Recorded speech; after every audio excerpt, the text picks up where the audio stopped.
Bonjour, notre drôle d'Europe manque parfois singulièrement de transparence. Lundi dernier, le Parlement européen s'intéressait à l'affaire Selmayr sans voter, donc sans conséquences immédiates. Il n'empêche, Martin Selmayr, c'est un Allemand de 47 ans qui était le directeur de cabinet et un peu le gourou de Jean-Claude Juncker. En tout cas, il a été nommé par le patron de la Commission secrétaire général de cette Commission européenne. Il est monté de 2 grades en quelques minutes, contrairement à l'escalade hiérarchique propre à la Commission européenne, le tout sans appel d'offres préalable.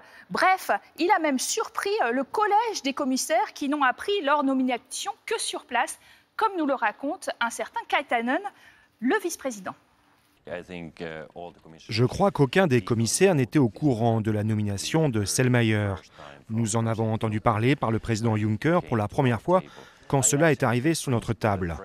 J'accepte le principe que notre président soit en mesure de sélectionner le secrétaire général de la Commission,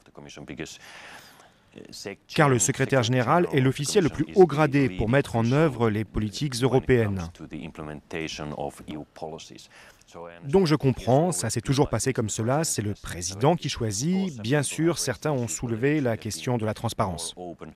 Voilà pour l'affaire Selmayr. Quant au fameux Katainen, eh bien, il lui est reproché d'avoir rencontré en secret dans un café l'ancien patron de la Commission, José Manuel Barroso.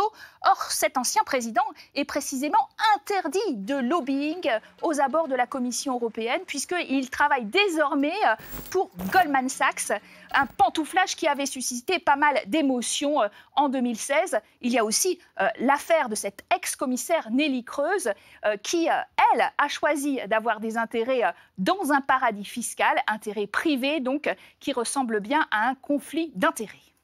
Mais attention au retour de bâton et surtout au vote anti-système eurosceptique aux prochaines élections de mai 2019. Alors, cette commission qui se voulait celle de la dernière chance, saura-t-elle restaurer la confiance et la transparence dans les institutions?